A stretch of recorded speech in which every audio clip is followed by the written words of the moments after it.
I am here to talk about FIFA for just a minute. I want to talk about what's happening with the 2026 World Cup because it should be a once-in-a-generation moment for soccer in the United States. Mm-hmm. Instead, thanks to FIFA, it's starting to look like a corporate circus. This was supposed to be the tournament that finally cemented this sport in America. Bigger audiences, newer fans, real momentum. Instead, FIFA took one look at the United States and said, cool, so how can we squeeze every fucking dollar out of these idiots?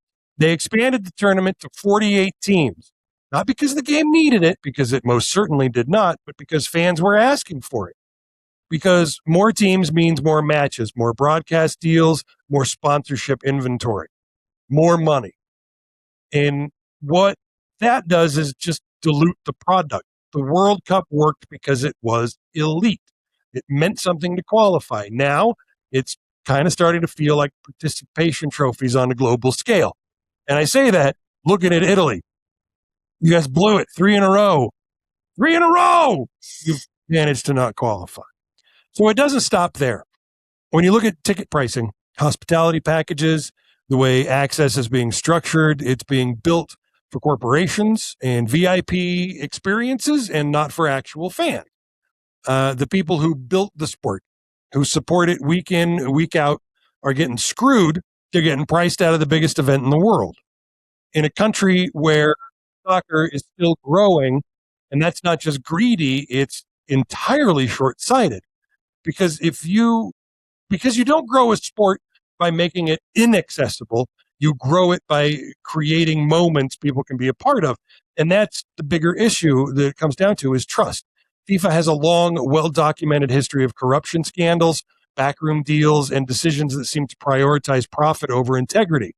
The reputation has not gone away. It's just been rebranded. Looking at you, FIFA Peace Prize. So when fans look at World Cup and they see expansion, commercialization, and exclusivity, doesn't feel like growth. It just feels like it's coming out of the same fucking playbook.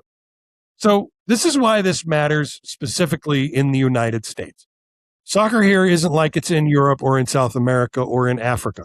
It's still fighting for cultural space. It still needs moments that bring people in and not push them out. 2026 was supposed to be that moment. If the experience is overpriced, over-commercialized, and disconnected from fans, you don't build lifelong supporters. You create casual viewers who tune in and then move on. That's who I used to be. I have watched the American women play in the last 3, I believe, World Cups, and I love it. And then I wouldn't watch any soccer until the World Cup rolled around again. So that's the real risk. FIFA isn't just monetizing a tournament. They're potentially blowing a massive opportunity to grow the game in one of the biggest markets in the world. And this is all for short-term profit. It is stated by them that they stand to make $11 billion off the 2026 World Cup. And they're a non-profit. Yeah, that's crazy. So at some point you've got to ask, is this about the sport or is this about the business? And right now, it's pretty fucking obvious. It's about the business.